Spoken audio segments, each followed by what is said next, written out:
সুপ্রিয় বন্ধুগণ, আসসালামু আলাইকুম। দূরে কাছে দেশে অথবা সে বাড়ি থেকে বন্ধুরা ঠিক এই মুহূর্তে যে যেখান থেকে বাস্তব জীবনের গল্প শোনার জন্য আমার সাথে জয়েন করেছেন আমি আপন। আর যে আপন জীবনের গল্পের 1384তম পর্বে আপনাকে প্রতিদিনের মতো স্বাগতম জানাচ্ছি। কলিজার বন্ধুরা, আজ আমি আপনাকে শোনাবো বরিশালের ভাই মোহাম্মদ শামীম হোসেনের জীবনের চরম শিক্ষণীয় এক প্রতারণামূলক করুণ বাস্তব জীবন কাহিনী। বন্ধুগণ, আজকের গল্পের টাইটেল কালো জাদু করে মা মেয়ে দুজনার সর্বনাশ করে কাজের ছেলে। দেখেন, আমরা একটা কথা বলে থাকি, পয়সাওয়ালা মানুষ মানেই খারাপ। যাদের টাকা থাকে, বেশি টাকা থাকে, ওরাই খারাপ। এদের মতো খারাপ দুনিয়াতে আর কেউ হতে পারে না। কিন্তু আপনি খুব চিন্তা করে দেখেন, হজ করা, জাকাত দেওয়া, বড় কোনো ধর্মীয় কাজ করা, একটা মসজিদ নির্মাণ করা, সমস্ত ধর্মের বড় বড় কাজগুলো কিন্তু পয়সাওয়ালা লোকেরাই করে থাকে। টাকা থাকলেই যে একটা মানুষ খারাপ হয়ে যায় তা কিন্তু নয়। আর আমরা যাদেরকে গরিব বলি, টাকা পয়সা কম যাদের আছে, আমরা সবসময় বলি যে তারা খুব ভালো। তাদের প্রতি এক অন্যরকম সিম্প্রিতি আমাদের কাজ করে। প্রিয় বন্ধু, আপনি যখন রাত 12টা বাজে আপনার গ্রামের বাড়িতে যাওয়ার জন্য আপনার বাজারে এসে নামবেন, তখন যদি একটা রিক্সা ড্রাইভার থাকে, সেই আপনার বাজার থেকে আপনার বাড়ি যেতে ভাড়া যদি হয় 50 টাকা, ওই রিক্সা ড্রাইভার আপনার কাছে রাত 2টা বাজে ভাড়া চাইবে কম করে হলেও 300 টাকা। এখন প্রশ্ন হচ্ছে, কেন 50 টাকার ভাড়া 300 টাকা হলো? রাত দুপুর, তাই তো? হ্যাঁ, হতে পারে 50 টাকার ভাড়া না হয় 100 টাকা হতে পারে, কিন্তু সেটা কী করে 300 টাকা হয়ে গেল? সুযোগ পেলে আসলে কেউই ভালো না। বড় লোক বলেন বা গরিব বলেন, সবার মাঝে ভালো খারাপ মিশ্রিত আছে। আজকের এই গল্পটা প্রতিটা মানুষের এক সতর্কতার সংকেত হয়ে দাঁড়াবে। বন্ধুরা, গত কিছুদিন আগে আমি কাশ্মীরে ঘুরতে গিয়েছিলাম। আমি কোনো ট্রাভেল ব্লগার না, বাট কাশ্মীরের সৌন্দর্য আমাকে পাগল করেছে। তাই কাশ্মীরের ওই সৌন্দর্য আমি ভিডিও তৈরি করে, ভিডিও আকারে আপনাদেরকে দেখাতে চাই। আমি নতুন একটা ট্রাভেল চ্যানেল খুলেছি এবং আই বাটনে ক্লিক করলে আপনারা আমার চ্যানেল পেয়ে যাবেন। ওটা সাবস্ক্রাইব করে রাখলে ঠিক আজ রাত 10:30 আমি কাশ্মীরের সোনমার্গের একটা ভিডিও দিব। আমি নিশ্চিত করে বলতে পারি যে ভিডিও দেখার পরে আপনি চোখ বন্ধ করে স্বপ্নে কাশ্মীর সোনমার্গ থেকে ঘুরে চলে আসবেন। যাই হোক, আশা করব শুরু থেকে শেষ পর্যন্ত শামীম ভাইয়ের গল্পটা আপনার মুখ থেকে শুনুন এবং গল্প শেষে শামীম ভাইকে আপনার মতো করে একটা মন্তব্য কমেন্ট বক্সে লিখবেন। আরেকটা কথা, আমার ওই ট্রাভেল ব্লগের আপনার চ্যানেলটার লিঙ্ক দেওয়া আছে ভিডিও ডিসক্রিপশনে, আপনারা সেখান থেকেও চাইলে সাবস্ক্রাইব করে রাখতে পারেন। ধন্যবাদ সবাইকে। সুপ্রিয় বন্ধুগণ, আসসালামু আলাইকুম। আমার নাম মোহাম্মদ শামীম হোসেন, আমার বাড়ি বরিশাল। বন্ধুরা, আমি আমার জীবনের গল্পটা শুরু করার শুরুতে আপনাদেরকে আমার পরিবারের সম্বন্ধে জানিয়ে রাখি। আমার পরিবারে আমি আছি, আমার বাবা আছে, মা আছে, রয়েছে আমার দাদিমণি সহ আমার বড় একটা বোন আর বড় 3টা ভাই। আমরা টোটাল 4 ভাই 1 বোন।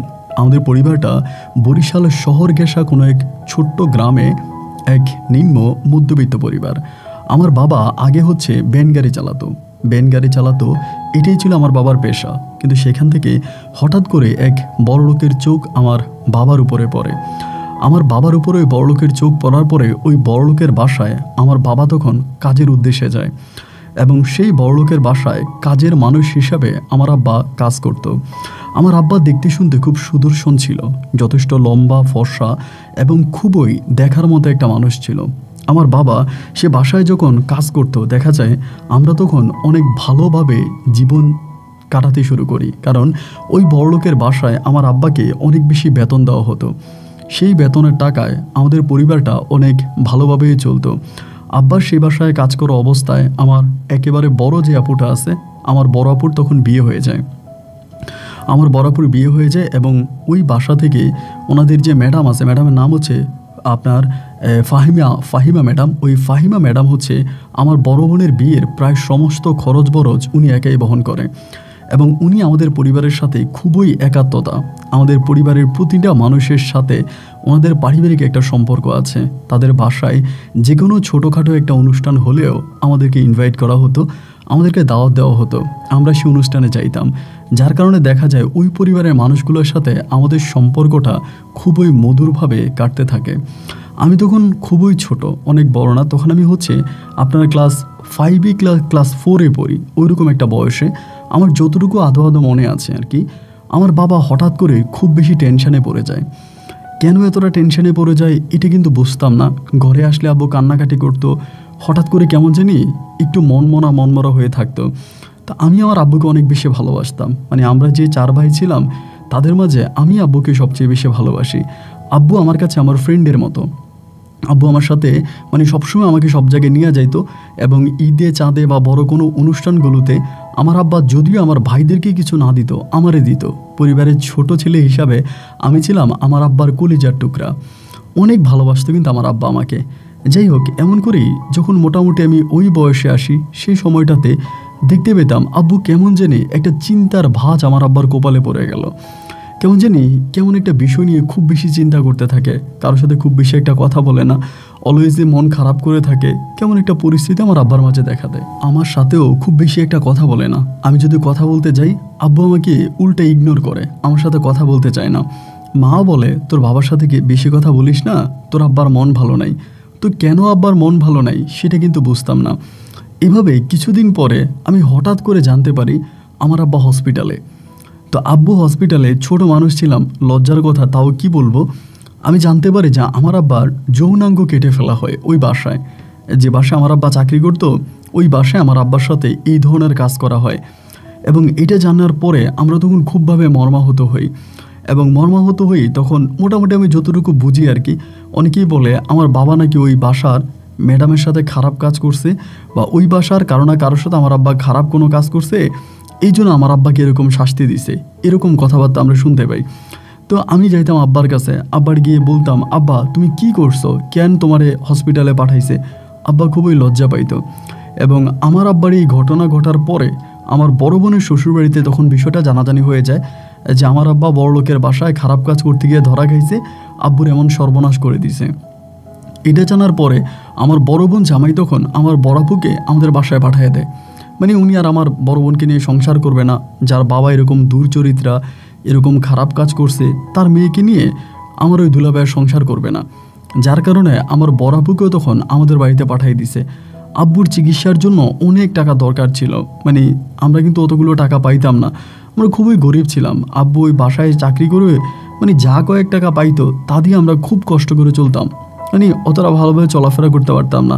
তার উপরে আব্বা এইভাবে অসুস্থ হয়ে গেল এবং আমরা যে গ্রামবাসীর কাছে বা আত্মীয় স্বজনের কাছে টাকা চাইবো তেমনও তো মুখ নাই। এরকম একটা খারাপ কাজ আমার আব্বার সাথে ঘটে গেল। এখন আমরা টাকা চাইবো বা কেমনে? আমাদের নিজেদের তো একটা মানে কেমনে বলবো যে আমার আব্বা হসপিটালে, কেন হসপিটালে গেছে, এইরকম একটা কাজে আমরা কারো কাছে টাকা চাইতে পারিনি। তো একদিন হলো কি, হসপিটালে আমার আব্বা শুয়ে আছে।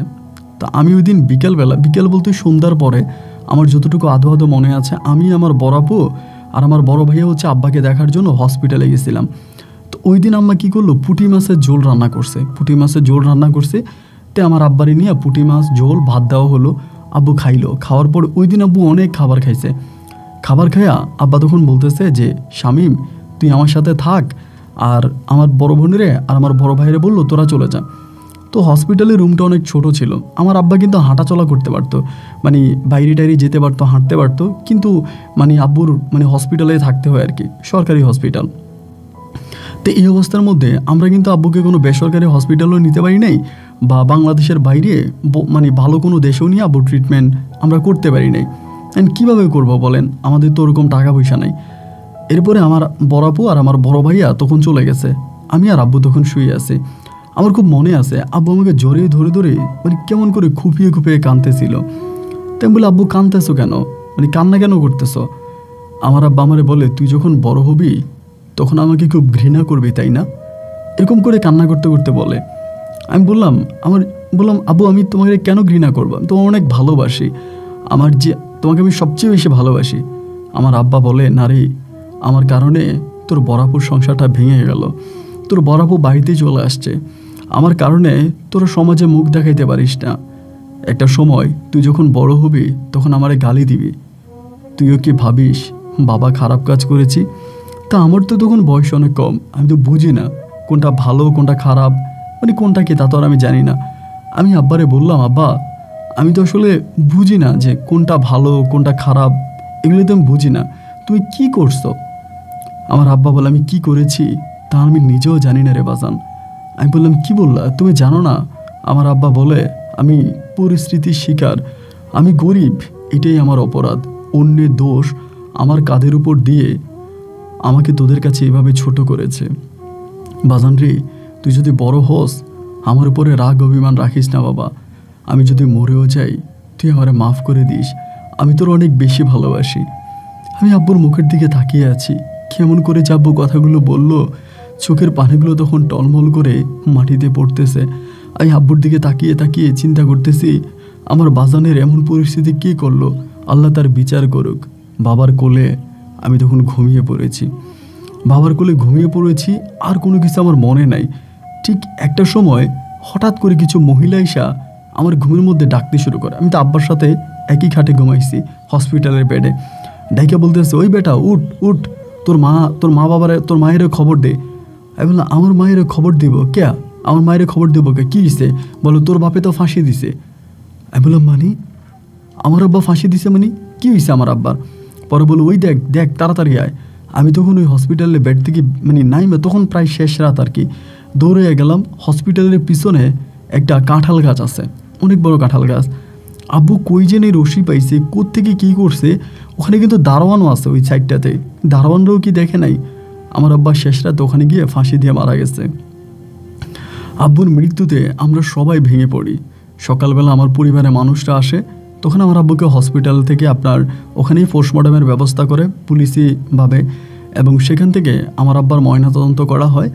এবং প্রায় ওই দিন সন্ধ্যার পরে আমার আব্বার লাশ আমাদের বাড়িতে প্রেরণ করা হয়।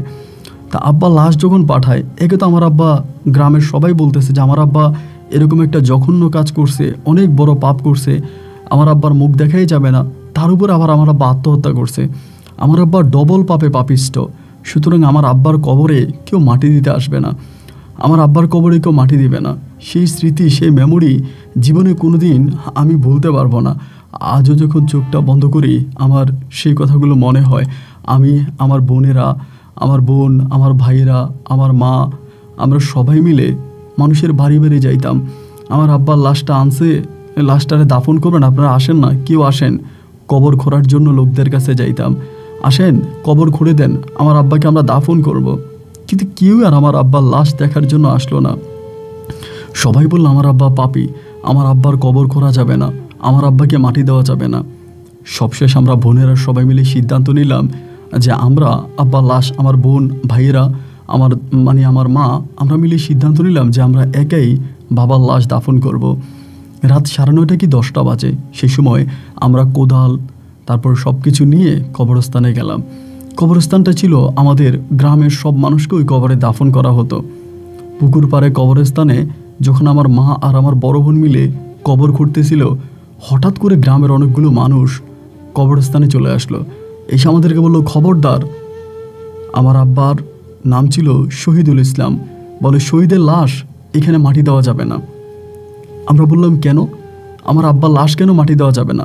বলে, একে তো তোর আব্বা এরকম খারাপ কাজ করছে, তার উপরে সে আবার ফাঁসি দিছে, ওর কবরে আজাব হবে, আর ওর কবরে আজাব হলে পরে এখানে যে ভালো মানুষগুলো ঘুমিয়ে আছে তাদের কষ্ট হবে, তোর বাবার এখানে দাফন করা যাবে না।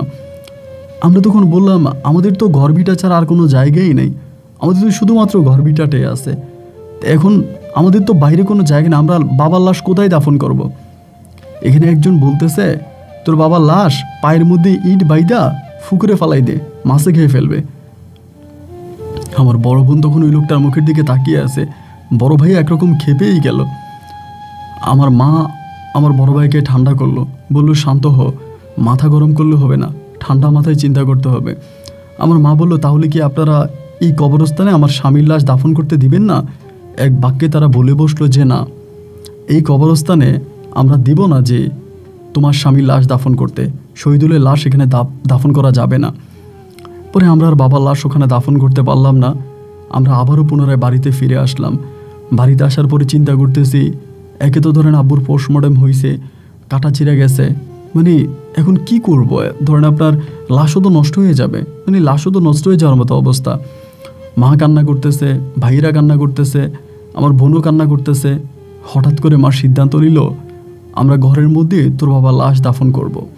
আমাদের যে ঘর আছে, আমাদের ঘরে তো 2টা রুম আছে, একটা রুমের ভিতরে আমরা তোর বাবার লাশ দাফন করব। কি নির্মম কথা, আমি আসলে বলে বোঝাতে পারবো না। ঘুরে ঘুরে বৃষ্টি পড়তেছিল বাইরে। আমরা তখন যে রুমের ভিতর আমরা বোনেরা, আমরা ভাইরা সবাই ঘুমাইতাম, ওই রুমের মধ্যে তখন আমার আব্বার কবর করা হয়।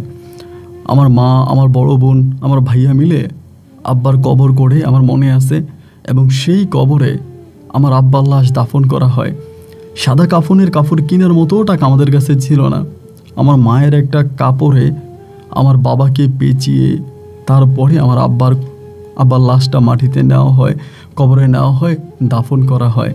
আমাদের কোনো বাঁশ ছিল না, মানে আমাদের কারো মুড়া থেকে কেউ আমাদেরকে বাঁশ কাটতে দেয়নি।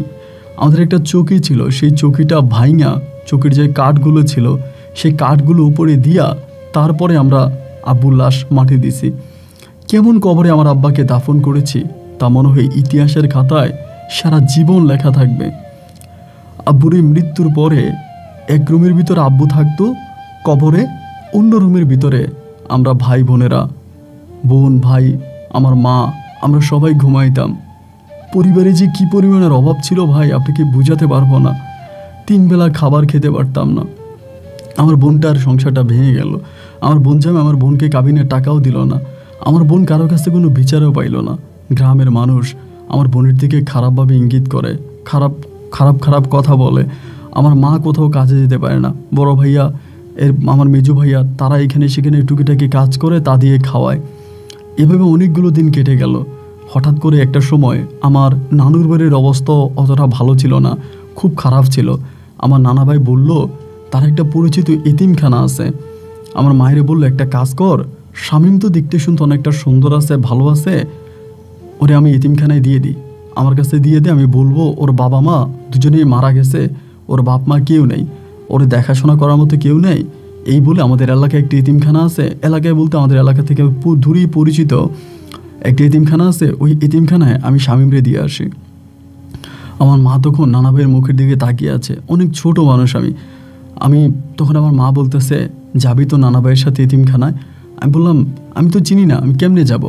আমার নানা ভাই বলে আমি তোরে নিয়ে যাব। আমি বললাম না, আমি মারে ছাইরা, আমার বড় বোনের ছাইরা, বড় ভাইয়াদেরকে ছাইরা আমি যাব না।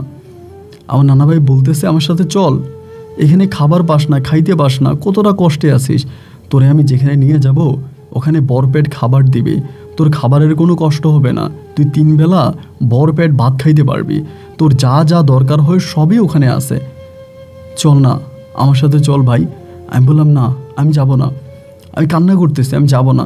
নানা ভাই সারাটা দিন চেষ্টা করলো আমার নেওয়ার জন্য, কিন্তু নিতে পারলো না। রাতের বেলায় নানা ভাই থেকে গেল। বিশ্বাস করবেন, মধ্যরাতে হঠাৎ আমার ঘুম ভেঙে গেল। আমি দেখতেছি চারদিকে অন্ধকার। আমি আবার নানা ভাইয়ের কোলে, ওই নানা ভাইরে বলতেছি আমি অনেক বড় হয়ে গেছি, কিন্তু ছোট না। আমার নানা ভাই আমার কাঁধে করে ঘুমের মধ্যে নিয়ে চলে গেছে। আমি নানা ভাইরে বলতেছি নানা ভাই আমি মার কাছে যাব। আমার বলে আরেকটা কথা বললে তোর এখানে খালে ফেলে দিব, তোর বাবারে যেরকম মাটি দিয়ে দিছি তোর ওরকম মাটি দিয়ে দিব, তুই ওরকম মরে যাবি, তোরা মাটি দিয়ে দিব। আমার এরকম ভয় দেখাইতে থাকে। আমি ভয় পাওয়ার পরে আমি বললাম যে আচ্ছা ঠিক আছে, আমি যাব না, আমি আপনার সাথেই যাব, আমি মার কাছে যাব না। পরে নানা ভাই আমাকে নিয়ে গেল, তাদের বাড়িতে নিল, এবং পরের দিন সকাল 10টার দিকে আমাকে নিয়ে অনেক দূরে আমাকে সাইকেলের পিছনে বসাইলো। আমি সাইকেলের পিছনে বসলাম। নানা ভাই সাইকেল চালিয়ে চালিয়ে অনেক দূরের একটা এতিমখানে আমাকে নিয়ে যাচ্ছে। আর যেতে যেতে বলতেছে শোন, খবরদার, তোর মা যে বেঁচে আছে এটা কিন্তু বলবি না, হুজুরা যদি জিজ্ঞেস করে তুই বলবি তোর বাবা মা দুজনেই মরে গেছে, তোর কেউ নেই, এইটা বলবি, এইটা বলবি তো? আমি বললাম এইটা বললে কি হবে নানা ভাই? আমার নানা ভাই বলে এটা বললি তোরা ওখানে থাকতে দিবে, খাইতে দিবে, ওখানে তুই অনেক ভালো থাকবি, এইটা বলবি কিন্তু, হ্যাঁ? আমি বললাম আচ্ছা ঠিক আছে, আমি এইটাই বলবো। পরে আমি আর নানা ভাই তখন ওই এতিমখানায় গিয়ে পৌঁছাইলাম, এবং এতিমখানায় যাওয়ার পরে এতিমখানার যিনি হুজুর ছিলেন, হুজুরের সাথে আমার নানা ভাই কথা বললো। তো আমার বাবা মায়ের নাম জিজ্ঞেস করলো, এরা কি বেঁচে আছে জিজ্ঞেস করছে। আমি বলছি না, মরে গেছে, বাবাও মরে গেছে, মাও মরে গেছে। এরপরে এতিমখানা আমাকে থাকতে দিল। এতিমখানার জীবনের বর্ণনা দিলে হয়তো আপনি চোখের পানি ধরে রাখতে পারবেন না। কত যে কষ্টে এতিমখানার আমার দিনগুলো কাটে।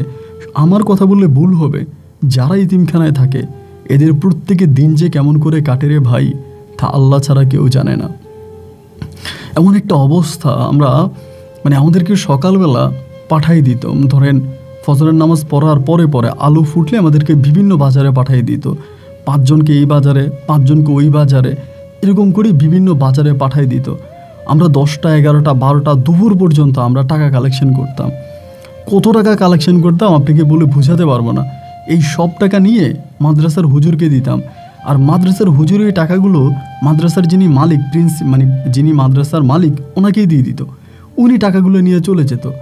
আমরা যেই টাকা কালেকশন করে আনতাম, আমরা প্রতি বেলায় যদি গরুর মাংস দিয়েও ভাত খাইতাম রে ভাই, আমাদের ওই টাকা শেষ হইতো না। কিন্তু বিশ্বাস করেন, গরুর মাংসের ঘ্রাণও কখনো পাইতাম না। সবচেয়ে ভালো খাবার হতো কি জানেন? মশারি ডাল। মশারির ডাল যেদিন রান্না করতো ওই দিন ধরেন আমাদের জন্য গরুর মাংস। আর 3 বেলায় ডাল আলুর ভর্তা। মাঝে মাঝে বিভিন্ন ধরেন জিয়াপতের অনুষ্ঠান বা বিয়ের অনুষ্ঠান বা কেউ নিয়ত করছে এতিমখানায় খাবার পাঠাবে, ওই রকম খাবারগুলো যখন আসতো তখন আমরা ভালো খাবার পাইতাম।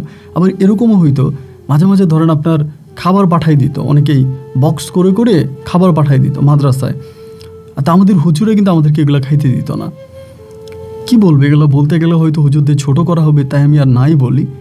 এরকম করিয়ে মাদ্রাসায় তখন আমার দিনগুলো কাটতে থাকে।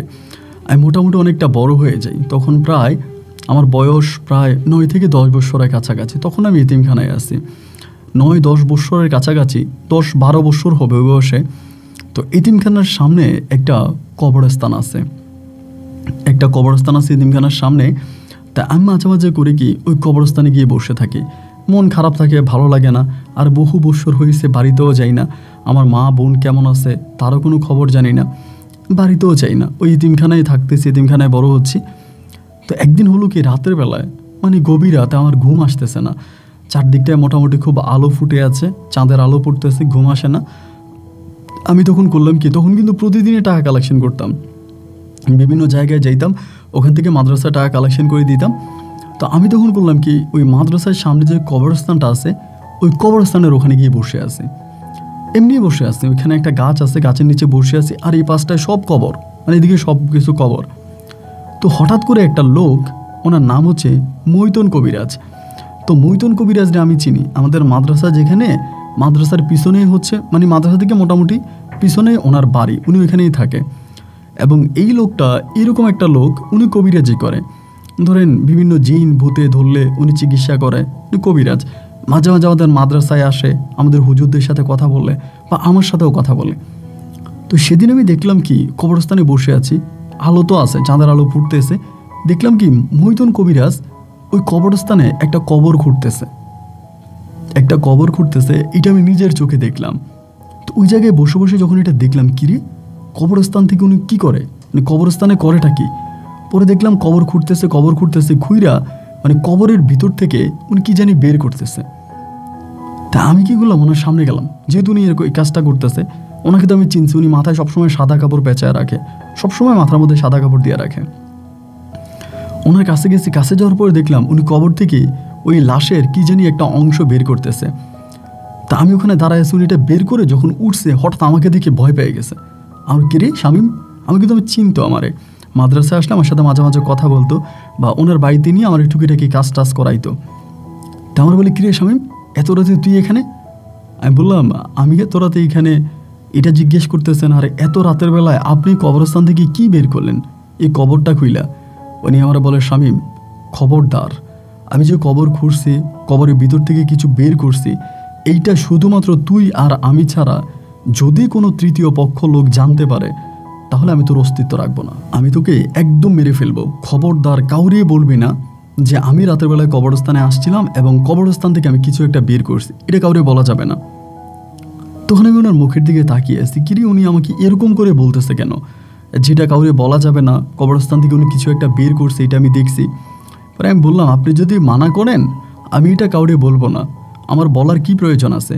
উনি বলে, দেখ আমি তোকে সাবধান করে দিচ্ছি, খবরদার যদি না কোনোভাবে তুই কাউকে বলছিস যে কবরস্থান থেকে আমি কিছু একটা বের করছি, এটা যদি কেউ জানতে পারে, তবে আমি সত্যি করে বলতেছি আমি তোকে মেরে ফেলবো, তুই কিন্তু কাউকে বলবি না। আমি বললাম, আপনি আমারে মারেন কাটেন যাই করেন, আমি এমনিও কাউরে বলবো না, আমার বলার কি আছে। এটা বলার পর তখন চলে গেল। তো চলে যাওয়ার পরে বেশ কিছুদিন হয়ে গেল, উনি আর এলাকায় নাই, মানে উনি আর এলাকাতে আসে না। হঠাৎ করে কিছুদিন পরেই দেখলাম ওনার বাড়িতে পুলিশের আনাগোনা শুরু হয়েছে। পুলিশ আসতেছে ওনাকে খোঁজার জন্য এবং ওনারে পায় না, মানে উনি বাড়িতে নাই। এরকম করে করে জানতে পারলাম যে উনি নাকি একজন মহিলাকে, অনেক টাকা পয়সাওয়ালা একটা মহিলা, ওই মহিলাকে কালো জাদু করে মেরে ফেলছে, মানে কালো জাদু করছে এরকম। তা উনি আমাদের মাদ্রাসায়ও পুলিশ আসে, এসে আমাদেরকে জিজ্ঞেস করে যে উনি কালো জাদু করে কিনা, তান্ত্রিকের কাজ করে কিনা। অনেক পুলিশরা এসে আমাদেরকে জিজ্ঞেস করতো, কিন্তু আমরা কখনোই বলতাম না। এবং স্পেসিফিক আমাকেও জিজ্ঞেস করে যে উনির সাথে কোনো, মানে আমি তো ওনার বাড়িতে যাইতাম, তো উনি কালো জাদু করে কিনা, কাউকে আগে কালো জাদু করছে কিনা, এগুলো জিজ্ঞেস করে। আমি বলি আমি ওনারা কখনোই দেখিনি এগুলা। এভাবে প্রায় মাস 2-1 মতো কেটে যায়, প্রায় 2 থেকে 3 মাসের মতো কেটে যায়।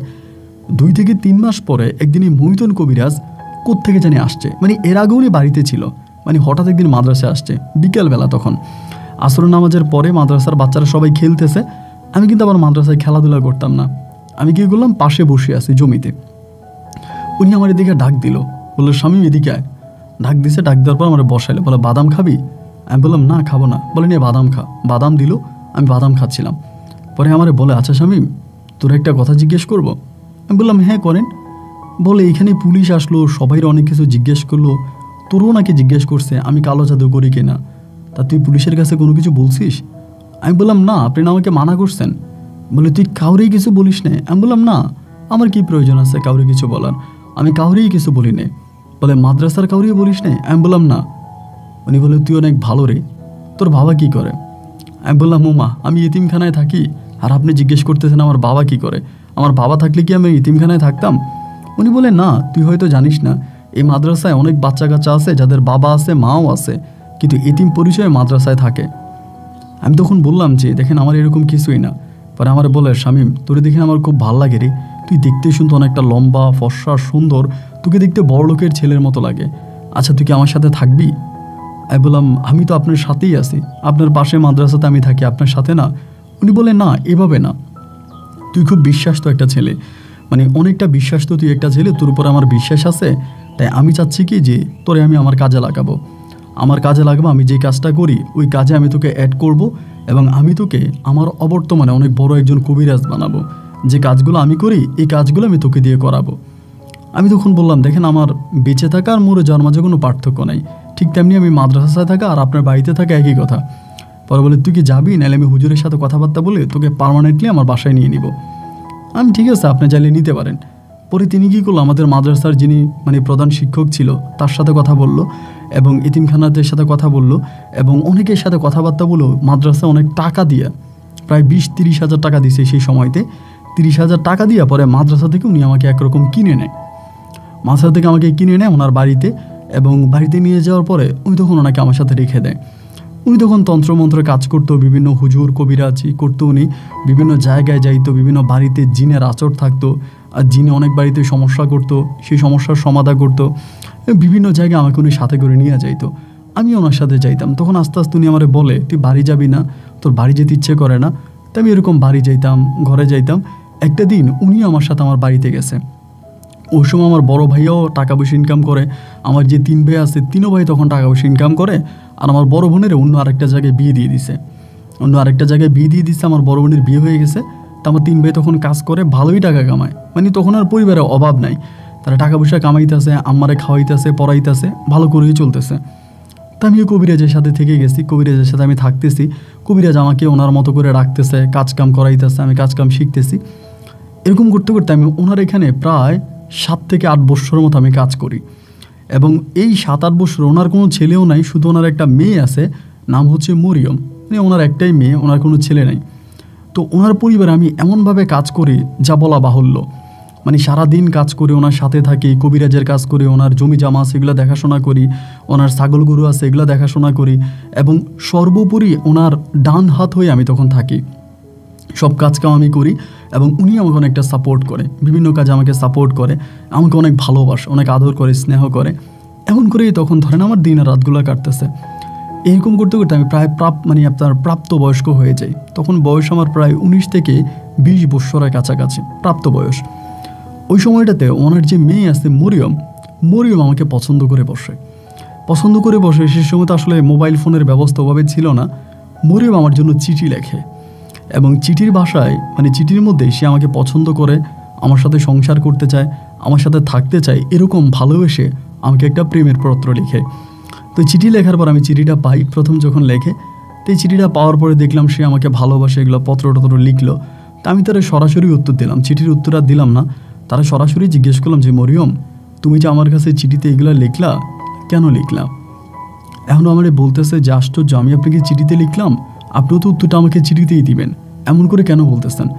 আমি বললাম না, এমন করে বলতেছি এই কারণে যে তুমি তো আমার সম্বন্ধে সবই জানো, আমি তোমাদের বাসায় থাকি, এক কথায় বলতে গেলে আমি তোমাদের বাসার কাজের ছেলের মতো। ও বলে না না না, এরকম কথা বলবেন না, আমার আব্বা কিন্তু কখনই আপনাকে কাজের ছেলের নজরে দেখে নাই, আপনি কিন্তু আমাদের বাসায় থাকতেছেন আমাদের পরিবারের মানুষের মতোই। আমি বললাম না, আমি তোমাদের বাসায় কাজের ছেলের মতোই আছি। তা তোমার বাবা এত টাকা পয়সা ইনকাম করে, তিনি একজন এত বড় মাপের কবিরাজ, দেশ বিদেশে তার এত সুনাম, তার মেয়ে হইয়া তুমি আমারে কেমনি প্রেমের পত্র লিখলাম? না, এটা কখনো হতে পারে না। পরে সে আমাকে তারপরও সে তার চেষ্টা চালিয়ে যাচ্ছে, কখনো একে দিয়ে কখনো ওকে দিয়ে, বিভিন্নভাবে ও আমার উপরে আমার সাথে প্রেম করতে চাচ্ছে। তো মরিয়ম কিন্তু দেখতে শুনতে খুব একটা খারাপ ছিল না, মোটামুটি ভালোই ছিল। কিন্তু ভাই আমার ভিতরে কারো প্রতি কোনো ভালো লাগা, ভালোবাসা এগুলো কাজ করতো না। যে আমি যে কাউকে ভালোবাসবো, কারোর সাথে আমার প্রেম হবে, এই জিনিসগুলো মাথায় কখনোই আসতো না। আমি একটা অন্যরকম জীবনযাপন করতাম, খাইতাম, দাইতাম, ঘুমাইতাম এবং হয়তো মৃত্যুর জন্য অপেক্ষা করতাম, এরকমটা আমার কাছে মনে হয়। আমার ভিতরে কখনোই এই জিনিসগুলো কাজ করতো না, কারোর সাথে প্রেম করব, কেউ আমার প্রেমিকা হবে, এই হবে সেই হবে, এই জিনিসগুলো কখনোই নিজের মাঝে কাজ করতো না। আমি আমার মতো করে তখন সময় পাস করতেছি, আমার মতো করে আছি। তো এরকম করে সময়গুলো কাটতেছে, 1 দিন 2 দিন 3 দিন করে। একটা পর্যায়ে মরিয়মের একটা ভালো বিয়ের ঘর আসছে, একটা জায়গা থেকে ভালো বিয়ের ঘর আসছে। তো ভালো বিয়ের ঘর যখন আসছে এবং মরিয়মের বাবা মৈতন কবিরাজ আমারে বললো যে একটা ভালো বিয়ের ঘর আসছে মরিয়মের জন্য, চল আমরা গিয়ে দেখে আসি। আমরা ছেলের পরিবারে গেলাম, দেখে আসলাম। ছেলেও দেখতে শুনতে ভালো, উচ্চবিত্ত পরিবারের সন্তান, এবং সেখানেই মরিয়মকে বিয়ে দেওয়া হবে। মরিয়ম কী করলো, রাতের বেলায় আমার ঘরের দরজা ঠকঠক করে এসে ধাক্কাইতে শুরু করলো।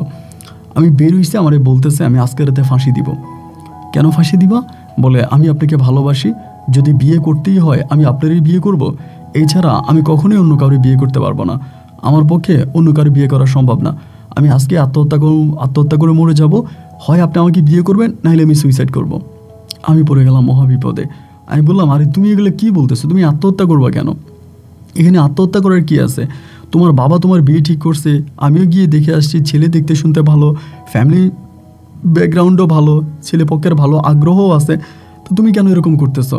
এরকমভাবে ও ঝামেলা করতেছে। ঝামেলা করে রাতের বেলা হলো কি, ও বাসায় চলে গেছে, ঘরে চলে গেছে। ঘরে গিয়ে কি করছে আর আমি জানি না। সকালবেলা ওরে ওর ঘর থেকে কেউ আর ওরে বের করতেছে না, ওরে বের করতেছে ও ঘুমে, অবস্থা খুব খারাপ, কি জানি খাইছে রাতের বেলায়। পরে ওকে হসপিটালে ভর্তি করানো হলো। ওর টানা 2 দিন হসপিটালে ছিল, এত অবস্থা খারাপ হয়ে গেছে, 2 দিন টানা হসপিটালে। এবং হসপিটাল থেকে ওকে বাড়িতে আনা হলো এবং জিজ্ঞেস করা হলো, হসপিটালে নেওয়ার পরে ডাক্তার বললো প্রচুর ঘুমের ওষুধ একসাথে খেয়ে ফেলছে, প্রায় 2-3 পাতা ঘুমের ওষুধ একসাথে খেয়ে ফেলছে এবং লাইফ সাপোর্টেই ছিল, মারাও যেতে পারতো এমন একটা অবস্থা।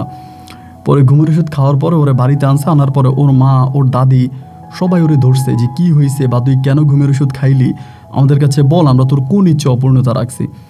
এরকমভাবে ধরার পরে ওর সম্ভবত আমার কথা ওইখানে বলে দেয়। আমার একটা ধারণা আর কি, আমি তো সামনে ছিলাম না, আমার একটা ধারণা যে আমার কথা মনে হয় ওর দাদির কাছে বা ওর বাবার কাছে বা ওর মায়ের কাছে আমার কথা বলে দেয়। বলে দেওয়ার পরে ওই দিন রাতে ওর বাবা আমারে ডাইকা আমার ইতিমখানার সামনে একটা ঈদগাহ আছে, ঈদগার ওইখানে আমাকে নিয়ে যায়। রাত তখন আনুমানিক প্রায় আপনার 9টা থেকে 10টার মতো বাজে। ওইখানে নিয়ে উনি আমাকে বসে আমারে বলে, শামীম, আমি যে ধরনের কাজগুলো করি সব কাজই কিন্তু তোমাকে দিয়েই করি, তুমি কিন্তু আমার একরকম আমার ডান হাত, তুমি আসো বলেই কিন্তু আমি সব কাজে বর্ষা পাই। আচ্ছা শামীম, তোমার একটা কথা জিজ্ঞেস করবো, সত্যি করে বলবা, তোমার কি আমার মেয়ের সাথে কোনো সম্পর্ক আছে?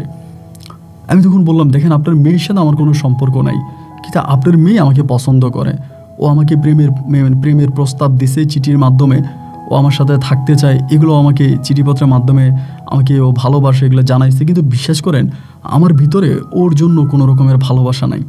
বা আমি আপনাকে বিশ্বাস করে, আপনি আমাকে নিজের সন্তানের মতো আপনার ঘরে জায়গা দিয়েছেন, আপনি আমাকে 2 বেলা খাওয়াইছেন বলে আমি খাইতে পারতেছি, আমি আপনার সাথে নিমক হারামি বেইমানি করতে পারবো না আপনার মেয়েকে, তাই আমি ডিরেক্টলি সাফ মানা করে দিয়েছি। উনি আমাকে বলে, সাব্বাস, এমন ছেলেই তো আমি খুঁজতেছি, আমি আমার মরিয়মকে তোমার কাছে বিয়ে দিতে চাই ডাইরেক্ট, যে তুমি কি বলো? আমি বললাম, দেখেন আমার তো এই দুনিয়াতে কেউ থেকেও নাই এমন একটা অবস্থা, আর আপনি আপনার মেয়েরা আমার কাছে বিয়ে দিবেন, আপনি আমার মানে এটা কেমন কথা বলেন, আপনার মেয়ের বিয়ে তো আপনি ঠিক করে আসছেন। উনি বলে না, যেখানে আমি বিয়ে ঠিক করে আসছি ওইখানে আমি মরিয়মকে বিয়ে দেব না। আমার পরিকল্পনা, আমার চিন্তাভাবনা, আমি মরিয়মকে তোমার কাছে বিয়ে দিব, তুমি মরিয়মকে বিয়ে করবা। তা আমি বললাম যে আপনি আমার কাছেই কেন বিয়ে দিবেন, মানে এর কারণটা কি? উনি বলে কারণ একটাই, আমি আমার মরিয়মকে তোমার কাছে বিয়ে দিয়ে তোমাকে আমি ঘর জামাই রেখে দিব। আমি বললাম এইটা কেমন কথা? উনি বলে হ্যাঁ, আমি কালকে তোমাকে নিয়ে তোমার আম্মার কাছে যাব। যেমন কথা তেমন কাজ, রাত পোয়ালো, সকালবেলা উনি আমাকে নিয়ে সোজা আমাদের গ্রামের বাড়িতে আমার মায়ের কাছে গেল, গিয়ে আমার মায়েরে জানাইলো সব কিছু। আমার মা বলল আলহামদুলিল্লাহ, আমার ছেলে তো আর ওই দিকেই থাকতেছে, ছোটোবেলা থেকে আপনাদের এলাকায় থাকে, তো যদি আপনার মেয়েকে বিয়ে করে আপনাদের এলাকায় থাকে তাহলে তো ধরেন আমার কোনো সমস্যা নেই। তো আমি চাই ওইখানে আমার ছেলে ওইখানে থাকুক। আমার আম্মা তখন রাজি হয়ে গেল। তো রাজি হয়ে যাওয়ার পরে সবাই মিলে আনন্দ ফুর্তি করে মোটামুটি যেভাবে সম্ভব হয় আর কি, মুসলিম শরিয়া মোতাবেক তখন আমার সাথে মরিয়মের বিয়ে সম্পূর্ণ হলো। মরিয়মের বিয়ে হওয়ার পরে আমি আর মরিয়ম এক ঘরে থাকতে শুরু করি। তো আমি তো ঘর জামাই, ওর বাসায় থাকা মানে কিন্তু আমি ঘর জামাই। তখন কিন্তু আমি কবিরাজি পুরোপুরি শিখে গেছি। আরেকটা কথা এখানে আমি বলতে ভুলে গেছিলাম, মরিয়মের বাবা কবিরাজি করতো মানেই কালো জাদু। উনি টাকার মাধ্যমে বিভিন্ন মানুষকে মেরে ফেলতো। আর মরিয়মের বাবার নেশার আরেকটা জিনিস ছিল, সেটা আমি নাই বলি, উনি আমার শ্বশুর, এই জন্য উনি যা টাকা ইনকাম করতো সবই নেশার পেছনে ব্যয় করতো। সমস্ত টাকা উনি নেশার পেছনে ব্যয় করতো। উনি যে পরিমাণে টাকা ইনকাম করেছে খারাপ কাজ করে, উনি টাকার পাহাড় বানাই ফেলতে পারতো, কিন্তু উনি টাকা রাখতে পারে না। উনি এক হাতে টাকা আনে, অন্য হাতে টাকা উড়িয়ে দেয়, এমন একটা অবস্থা। এবং এরকম কাজে উনি করতো আর কি। তো এই কালো জাদু, শুধু কালো জাদু, ব্ল্যাক ম্যাজিক কীভাবে করে উনি আমাকে এগুলো সব শিখাইতো। আমি এগুলো সব শিখছি, কিন্তু আমার ভালো লাগতো না। এই মানুষকে ব্ল্যাক ম্যাজিক করে, কালো জাদু করে মানুষকে মেরে ফেলা, এইটা আমার একদমই ভালো লাগতো না, আমি এটা করতে চাইতাম না। তারপর উনি আমাকে ওনার ঘরের মধ্যে রাখছে, নিজের মেয়ের জামাই, আমাকে সব কিছু উনি শিখাইছে, আমি সব কিছু শিখেছি। এরকম করে একদিন, 2 দিন, 3 দিন, 4 দিন করে সময়গুলো কাটতেছে। এরকম করতে করতে উনি তখন করলো কি, একদিন আপনার নাজমা নামের একটা মহিলা আসছে। ওই মহিলার বাড়ি ছিল চট্টগ্রামে। চট্টগ্রামে একটা মহিলা আসছে নাজমা নামের, এবং ওই মহিলাটা করলো কি, মানে একটা লোকের ছবি নিয়ে আসছে ওই মহিলার হাজব্যান্ড, একটা লোকের ছবি নিয়ে আসছে ওই মহিলার হাজব্যান্ড, এই লোকটাকে বান মেরে মেরে ফেলতে হবে, মহিলার স্বামী। আমিও তখন সাথে ছিলাম। পরে ছবিটা হাতে নিলাম। বা এই ছবিটা হাতে নেওয়ার পরে আমি না অবিকল এই লোকটার চেহারা আমার বাবার মতো, আমি আমার বাবার চেহারা যতটুকু মনে আছে একেবারে দেখতে আমার বাবার মতো চেহারা, অবিকল। লোকটাকে দেখে না আমার ভিতরে মোচড় দিয়ে উঠছে। কি, আমি ভাবলাম যে আমার আব্বার ছবি মনে হয়, মানে অবিকল আমার আব্বার মতো। পরে আমি আমার শ্বশুর মৈথুন কবিরাজরে বললাম যে আব্বা, একটা কাজ করেন, এই মহিলা যে এই ডিলটা নিয়ে আসছে এটা আপনি কইরেন, আপনি তো অনেকেই কালো জাদু করেন, অনেকেই কালো জাদু করে মেরে ফেলেন বা অনেকের ক্ষতি করেন, তা এই কাজটা আপনি কইরেন না, আমার দিকে তাকায়া। পরে বলতেছে কেন, এটা করবো না কেন? আমি বললাম যে এই লোকের চেহারাটা আমার বাবার মতো লাগে, এই লোকটারে দেখতে আমার বাবার মতো লাগে, এই জন্য আমি আপনাকে অনুরোধ করে বললাম যে আপনি এই কাজটা করেন না। উনি আমারে বলতেছে যে তোর বাবার মতো লাগছে, তাই বলে কি হয়েছে, তোর বাবার মতো লাগলে কি মানে এটা আমি কিছু করব না? না, এটা অনেক বড় টাকার একটা অ্যামাউন্ট, এটা আমি করব। এই ওনার সাথে আমার একটা ঝামেলা লেগে যায়। আমি বললাম না, আপনি কইরেন না। উনি বলে না, আমি করব। এই নিয়ম ধরেন ওনার সাথে আমার একটা ঝামেলা, একটা ঝগড়াঝাটির পর্যায়ে চলে গেছে। আমি ওনাকে করতে মানা করি, কিন্তু এটা করবে। এবং আমি কেন মানা করলাম, ওনাকে বাধা দিলাম, এই জন্য উনি আমার উপরে খুব রেগে গেল যে আমি কাজ করতে গেলাম, তুমি তো আমার পরিবারে থাকো, মানে আমাকে খোটা দিয়ে কথা বলে আর কি, আমার পরিবারে থাকো, আমি যা ইনকাম করি আমার ইনকামের টাকাই খাও, এবং তুমি আবার বড় বড় কথা বলো, তোমার কথা আমি শুনতে যাব কেন? তো বিশ্বাস করেন ভাই, আমি সকাল থেকে রাত অবধি ওনার পরিবারে যে কাজ আমি করি, ওনার বিশাল একটা গরুর ফার্ম আছে, এই সম্পূর্ণ গরুর কাজ আমি করি, বিভিন্ন জায়গায় রুগী আমি আনি, রুগী মেনটেন আমি করি, আবার ওনার সাথে বিভিন্ন বাড়িতে যাই, যে বাড়িতে জিনের আসর থাকে, মানে ভূতের আসর থাকে, ওই বাড়িতে আমি রক্ষা করার জন্য যাই। আবার মাঝে মাঝে উনি আমার উপরে জিন শোয়ার করে। আমার তখন খুব কষ্ট হয় যখন আমার উপরে জিন শোয়ার করে আর কি, আমার ঘাড়টা মনে হয় তখন ভেঙে যায় ভাই, মানে ঘাড়টা ভেঙে যায়, এত কষ্ট হয়। এইসব আমি ওনার পরিবারে করি। এরপরেও উনি আমার সাথে এরকম খারাপ ব্যবহার করে এই ঘটনার সাথে কেন্দ্র করে। এবং এই মহিলাটার স্বামীকে কালো জাদু করার প্রায় আপনার এরকম হবে 3 থেকে 3.5 মাস পরে একদিন উনি আমারে বলতেছে সকালবেলা যে শামীম, তুমি যেই লোকটারে কালো জাদু করতে মানা করছিলা, এই লোকটার কাজ হয়ে গেছে, এই লোকটা মারা গেছে গতকালকে রাতে। কথাটা শুনে আমার কাছে ভীষণ খারাপ লাগলো, মানে অনেকটা কষ্ট লাগলো যে এতভাবে ওনারে বুঝিয়ে বললাম, উনি আমার কথা শুনলো না, লোকটাকে মেরেই ফেললো। তো তো ওই দিন কেন জানি আমি লোকটার কথা বারবার মিস করতেছিলাম, মানে তার ছবিটা আমার কাছে ছিল তখনও। আমার আব্বার তো কোনো ছবি আমার কাছে নাই, এই লোকের চেহারাটা আমার বাবার মতো ছিল, যার জন্য আমি ছবিটা রেখে দিয়েছিলাম। দিন ছবিটার দিকে তাকাইলে আমার বাবার কথা মনে হইতো। এবং সেই রাতে যে দিন সকালে উনি বললো যে ওই লোকটা মারা গেছে, ওই দিন রাতেই আমি সর্বপ্রথম আমার আব্বাকে স্বপ্নে দেখি।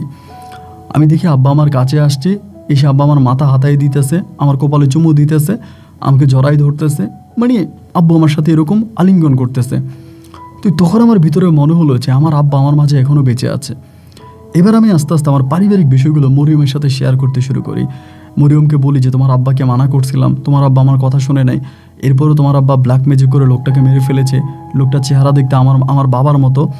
এবং আমি আমার ফ্যামিলির যত ওই ঘটনাগুলো আছে আমি তখনও বলতাম যে আমার বাবাকে যারা এভাবে অপমান করে মেরেছে আমি ওদের উপর প্রতিশোধ নিব, এগুলো মরিয়মকে সবসময় বলতাম যে আমি ওই পরিবারে যদি যেতে পারি আমি ওদের অনেক ক্ষতি করব। এই কথাগুলোই মরিয়মকে বলতাম। মরিয়ম বলতো মাথা ঠান্ডা করো, রাগ হইও না, তুমি আল্লাহর উপর ছেড়ে দাও, এগুলো আমাকে বলতো। এমন করে করে মরিয়মের সাথে আমার কথাবার্তা হতো আমি সব কিছুকে জানাইতাম। আস্তে আস্তে দেখলাম কি হঠাৎ করে মরিয়মও জানি কেমন আমার উপর চেঞ্জ হয়ে গেল। আমার সাথে ভালো ব্যবহার করে না, খারাপভাবে ব্যবহার করে।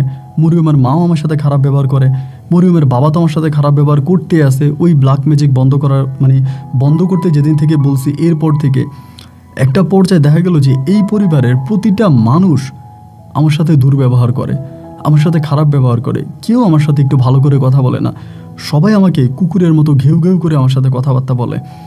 একটা সময় মনের ভিতরে বিশাল রকমের কষ্ট বাসা বাঁধলো। যে পরিবারে আমি থাকতেছি, ওদের কথাবার্তা শুনতেছি, চলতেছি ফিরতেছি, তারা আমার সাথে এরকম করে, তা আমি আর কোথায় যাব? এবং এরকম করে কথায় কথায় গ্রামের লোকজন আছে, এলাকার লোকজন আছে, তারাও আমাকে ঘর জামাই বলে ডাকে। এই তুই ঘর জামাই থাকিস, ঘর জামাই, এরকম করে আমার সাথে কথাবার্তা বলে। রাগে ক্ষোভে অভিমানে একদিন আমি সিদ্ধান্ত নিলাম যে আমি এখান থেকে চলেই যাব, মানে আমি এখানে আর কাজ করব না, মানে ওদের বাসায় আর আমি থাকবো না। আগে তো মরিয়মের দিকে তাকায় ছিলাম যে মরিয়ম আমাকে ভালোবাসে ওই হিসাবে, কিন্তু এখন দেখি যে মরিয়ম আমার সাথে দুর্ব্যবহার করে, খারাপ ব্যবহার করে, আমার ক্ষতি করে, তা আমি মরিয়মের সাথে আর থাকবো না, আমি এখান থেকে চলে যাব।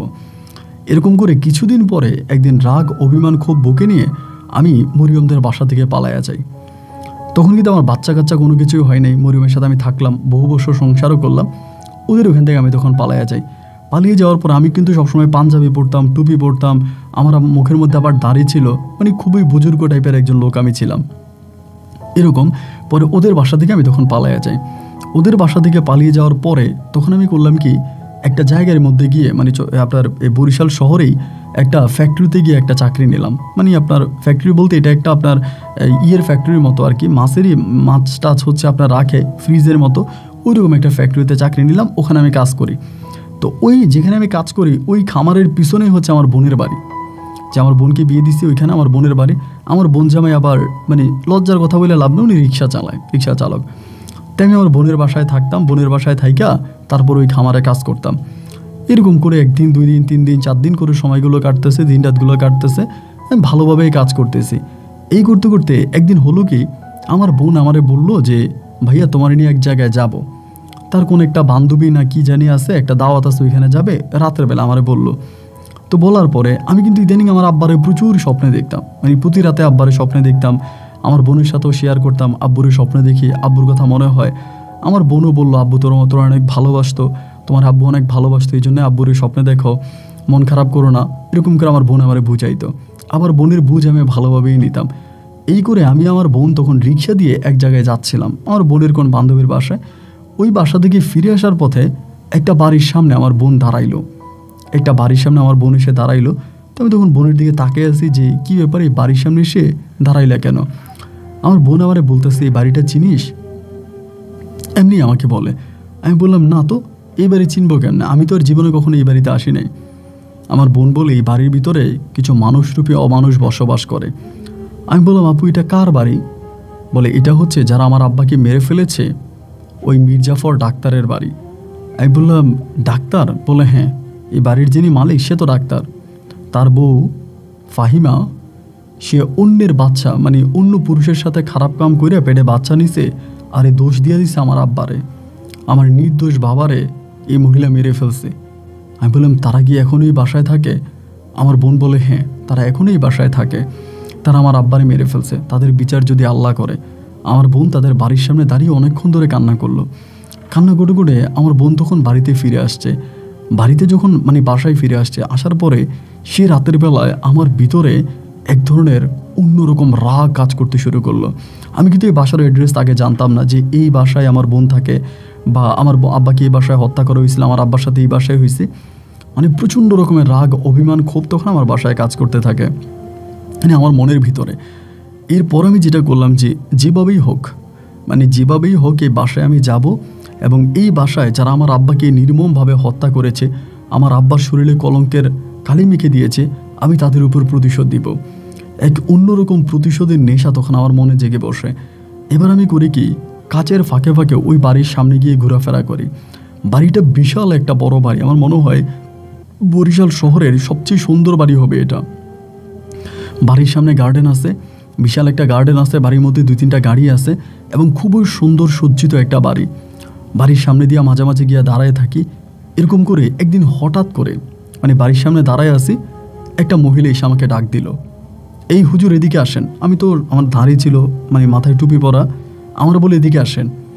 তো যখন ডাক দিল, ডাক দেওয়ার পরে আমি বাড়ির সামনেই, কিন্তু তারা তো আর আমারই চিনে না। পরে আমি আস্তে ঘরের ভিতরে ঢুকলাম, মানে ওনাদের বাড়ির ভিতরে ঢুকলাম। ঢোকার পরে আমারে বলে, আচ্ছা হুজুর একটু ভিতরে আসবেন। আমি বললাম ভিতরে কেন, কী হয়েছে? বলে আসেন তো একটু। আমাকে ভিতরে তখন ডাইকে নিয়েছে। ডাইকে নেওয়ার পরে বলতেছে আমাদের বাসায় একটা মেয়ে কাজ করে, কাজের মেয়েটা কেমন জানি একটু উদ্গট কথাবার্তা বলতেছে, মানে ওর সাথে মনে হয় কোনো জিন টিন শোয়ার হয়েছে, একটু দেখেন তো।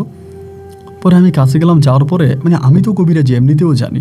পরে আমি দেখলাম যে হ্যাঁ, একটা খারাপ কালি জিন এই মেয়েটার উপরে আসর করে আছে। পরে আমি দোয়া দরুদ পড়লাম, পরে ফু দিলাম, মেয়েটা মোটামুটি একটু ভালো হলো। ভালো হওয়ার পরেই ওই মহিলা আমাকে বলে যে হুজুর আপনার বাসা কোথায়? এখন আমার বাসা ওই দিকে, আমি একটা ফ্যাক্টরিতে চাকরি করি। বলে আপনি কি কোনো হুজুর? আমি বললাম না। তো বলে আপনার মুখে যে দাড়ি, টুপি।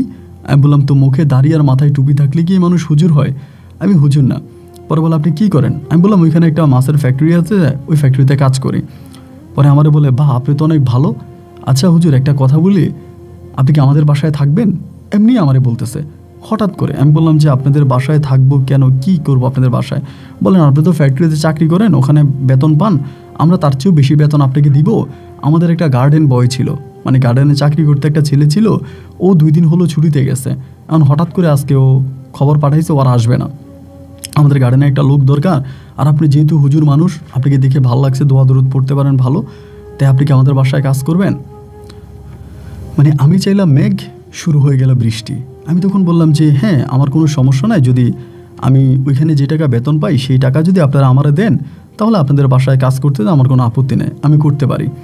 পরে বলে আচ্ছা ঠিক আছে, তাহলে আপনি কালকে থেকে আমাদের বাসায় এসে আপনি জয়েন করেন, আসার সময় আপনার আইডি কার্ডটা নিয়ে আসেন, এটা আমারে বললো। তো ওই দিন চলে গেল। পরের দিন আমি তাদের বাসায় আসছি। আসার পর আমি কিন্তু কোনো আইডি কার্ড কোনো কিছুই সাথে নিই না। আমার তো ভাই আইডি কার্ড নাই, আমি নিব কি? আমার সত্যি কথা বলতে আমার জন্ম নিবন্ধনের কাগজও কিন্তু আমার কাছে নাই। পরে বাসায় গেছি, যাওয়ার পর আমার বললো আপনার আইডি কার্ড আনছেন? আমি বললাম ম্যাডাম আসলে আমার আইডি কার্ড নাই। পরে এইদিকে ওনার একটা মেয়ে আছে, মেয়েটা দেখতে অনেক সুন্দর। মেয়েটা বলতেছে আম্মু হুজুর মানুষ, উনি খারাপ হবে না, আইডি কার্ড লাগবে না, ওনারা কাজে রেখে দাও। তারপরে ওই মহিলা করলো কি, আমার কাজে রাখছে, মানে ওনার কাজে রাখছে। তা আমি তখন ওনার বাসায় কাজ করতেছি বলতে গার্ডেনে কাজ করতেছি। আমি তো জানি এই বাসায় আমার আব্বাকে মেরে ফেলা হয়েছে, এই বাসাতে আমার আব্বাকের উপরে বদনাম দেওয়া হয়েছে। তাদের উপর তো আমার খুব রাগ, খুব অভিমান, তো অন্যভাবে তাদের উপর আমার কাজ করতেছে।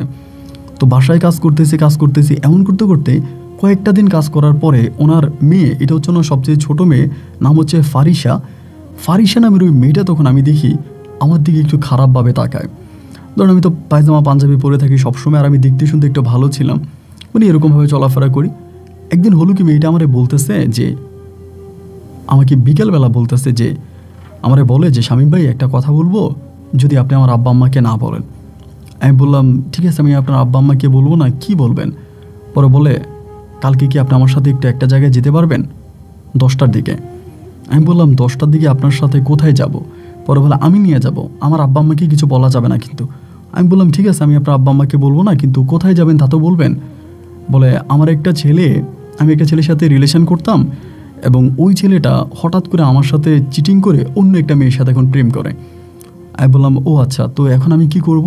বলে আপনি তো দেখতে শুনতে অনেকটা হ্যান্ডসাম আছেন, অনেক সুন্দর আছেন, আমি আপনারে ভালো জামা কাপড় পরাইয়া ডিসুম ডিসুম কইরা সুন্দর কইরা আমি আপনারে নিয়ে একটু ওই ছেলের সামনে একটু মশান দিয়ে ঘুরবো, মানে আমি ওই ছেলেকে বুঝাবো আর কি, তুই নতুন গার্লফ্রেন্ড পাইছিস তো কী হয়েছে, আমিও একটা সুন্দর বয়ফ্রেন্ড পাইছি, এটা বলে আমি আপনাকে একটু নিয়ে যাবো ওখানে।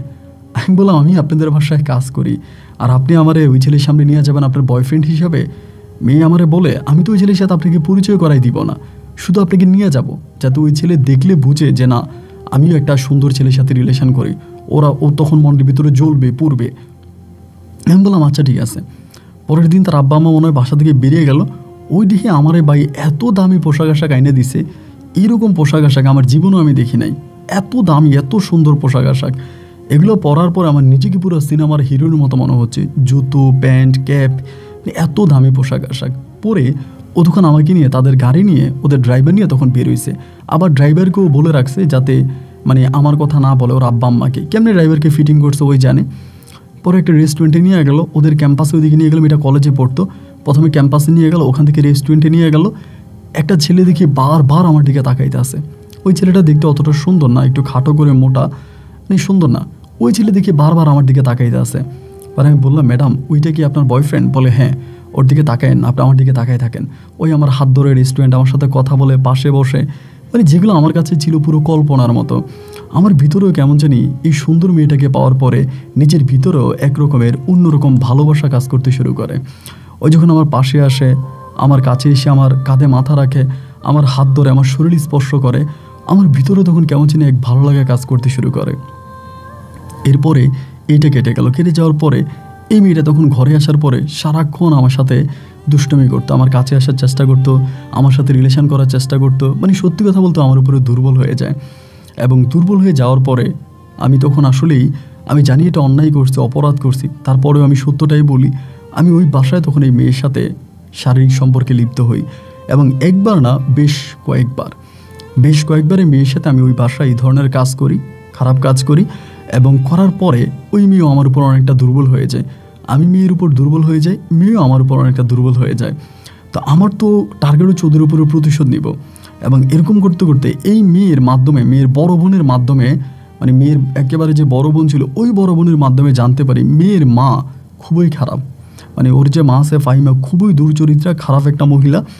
আমি তখন আমার চেষ্টা করলাম যেই তান্ত্রিকের কাজ আমি আমার শ্বশুরের মৈতন কবিরাজের কাছ থেকে শিখেছি, এইটা আমি এখানে কাজে লাগাবো। এবার আমি আস্তে আস্তে যেহেতু ঘরে থাকি, আমার মেয়ের বেডরুমে যাই, মানে ঘরে পুরো ওদের ফ্যামিলি মানুষের মতোই থাকতেছি, তখন আমি ওই ফাহিমা ম্যাডামের মানে কালো জাদু করার জন্য যে জিনিসগুলো প্রয়োজন হয়, ওনার বিভিন্ন ধরনের পোশাক আশাক থেকে শুরু করে জুতা যা কিছু লাগে সব কিছু আমি তখন আস্তে আস্তে করে ম্যানেজ করলাম। এই সব কিছু ম্যানেজ করলাম এবং সব কিছু ম্যানেজ করে আমি তখন ওনার উপরে প্রয়োগ করতে শুরু করলাম। রাতের বেলা ওনাদের বিল্ডিংয়ের ছাদের উপরে গিয়ে বসি এবং ছাদের উপরে বসে ওনার যে জামা কাপড়গুলো এগুলোর সামনে নেই এবং সামনে নিয়ে আমি শয়তানের পূজা করতে শুরু করি। শয়তানের পূজা করতে শুরু করি প্রায় 41 দিনের মাথায় এটা কাজে লেগে যায়। আবার 41 দিনের মাথায় যদি আমি ঘরেই থাকতেছি, সব কিছু আমি করতেছি, 41 দিনের মাথায় এই মহিলা তখন পাগল হয়ে যায়। মানে কীরকম পাগল হয়, আমি ওনার উপরে এমন জিনিসটা প্রয়োগ করি যাতে ওনার ইজ্জত না থাকে। উনি পাগল হয়ে ঘর থেকে মানে বিনা কাপড়ে বেরিয়ে গেছে, মানে পাগল হয়ে ঘর থেকে উনি কাপড় পরতেন, ওনার শরীরে কোনো কাপড় রাখা যাইতো না, কাপড় গায়ে দিলে উনি মানে কাপড় ওনার শরীরে লাগলে ওনার শরীর চুলকাইতো, ধরেন শরীরের মধ্যে কাপড় লাগছে, কাপড় লাগলে চুলকাইতো, মানে শরীর চুলকাইতো, মানে চুলকে রক্ত বের করে ফেলতো, এমন একটা অবস্থা ছিল, শরীরের মধ্যে কোনো কাপড় রাখতে পারতো না।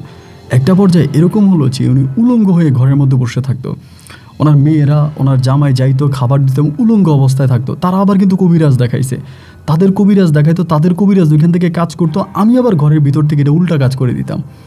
মানে ওনাদের কবিরাজে কিন্তু এগুলা কাটাই ফেলে সে একদিন দুই দিন ভালো হয়ে যেত, আমি তো আবার ওই ঘরেই থাকতাম, আমি এটা পুনরায় আবার প্রয়োগ করতাম যে তুই যেরকম আমার মাকে আমার বাবাকে এভাবে জাতির কাছে উলঙ্গ করেছিস, আমিও তোকে ওভাবেই করবো। আমি তখন এইভাবেই মহিলারা করতে করতে প্রায় 6 থেকে 7 মাসের মতো ওই বাসায় থাকি এবং 6-7 মাস পরে একবার এই মহিলা ঘর থেকে একেবারে পাগল হয়ে বেরিয়ে যায়, উলঙ্গ অবস্থায় ঘর থেকে পাগল হয়ে বেরিয়ে যায়। 4 দিন পরে ওই মহিলারে খুঁজে আনা হয়, ওই পরিবারের মানুষটা খুঁজে এনে এই মহিলাকে তখন একটা পাগলা গারদে দিয়ে দেয়, উনি কোনো কাপড় রাখতে পারে না ওনার শরীরে, মানে আমি যতটুকু পারতাম তার সর্বোচ্চটা ওনার উপরে প্রয়োগ করি। এটা কিন্তু আর ওনার মেয়ে জানতো না। ওনার মেয়ে কিন্তু জানে না যে আমি হচ্ছি শহীদুল ইসলামের ছেলে শামীম হোসেন। এটা কিন্তু ওনার মেয়ে জানতো না। এই মেয়ের মাকে পাগল বানিয়ে এবার আমি মেয়েদের বাসা থেকে বেরিয়ে চলে আসবো। আমার আর এখানে আমার যে মিশন নিয়ে আমি আসছিলাম, মেয়ের মায়েরে পাগল বানাবো আর মেয়ে সর্বনাশ করব, দুইটা আমি করছি।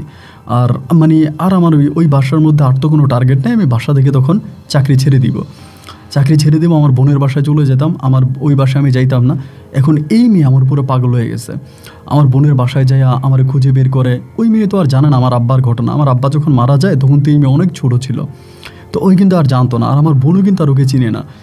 ওই পাগলের মতো আমার পিছনে ঘুরতে থাকে, পাগল হয়ে গেছে টোটালি কথা যেটা, ওর মায়ের মতো অবস্থা হয়ে গেছে। না, আমি ওই মেয়ের সাথে মিশতে চাই না, ওই মেয়ের সাথে আমি কোনো সম্পর্কে জড়াইতে চাই না। আমার ভিতরে কোনো ইচ্ছা নাই।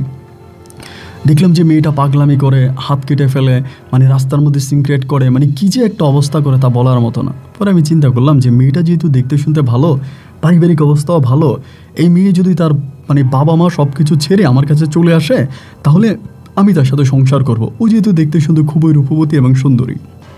পরে আমি ওরে ডিরেক্টলি বললাম যে ফারিসা, তুমি কি তোমার পরিবার ছেড়ে আমার কাছে চলে আসতে পারবা?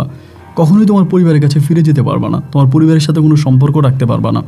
তুমি আমার কাছে চলে আসবা, খুদ আমার সাথে সংসার করবা। যদি তুমি এই প্রস্তাবে রাজি থাকো তাহলে আমি তোমাকে বিয়ে করতে পারি। ও এক কথাই প্রস্তাবে রাজি হয়ে যায়। আমি বললাম কখনোই পরিবারের কাছে যাবো না? বলে না। আমি বললাম ঠিক আছে, তাইলে আমি ওকে ঘর থেকে বের করে নিয়ে আসি। ওকে আমি ঘর থেকে বের করে আনি এবং ঘর থেকে বের করে এনে আমি সুন্দর মতো শরিয়ত মোতাবেক আমার বোনকে সাক্ষী করে ওকে আমি বিয়ে করি। আমার বোনকে সাক্ষী করে আমাকে বিয়ে করি এবং বিয়ে করার পর আমাকে বলে দিয়েছি যে খবরদার কখনোই আমার বোনের কাছে তোমার ঠিকানা তুমি বলতে পারবা না, তোমার ফ্যামিলির ঠিকানা, তোমার বাপ মায়ের ঠিকানা, এগুলো কোনো কিছু বলা যাবে না। বলা আচ্ছা ঠিক আছে, আমি কিছুই বলবো না। পরে আমি ওর নিয়ে সংসার করতেছি। ও আমার সাথে ভালোই থাকে, কিন্তু ওর সত্যিকার অর্থে ওর বাবা মায়ের সাথে যোগাযোগ বন্ধ করে দেয়। ওর বাবা মার সাথে কোনো কন্ট্যাক্ট রাখে না। ওর মায়ের সাথে ওর বাবার সাথে, ফ্যামিলির অন্য মানুষের সাথে, এক কথা আমার সাথে পালায় চলে আসছে, আমার সাথেই আছে।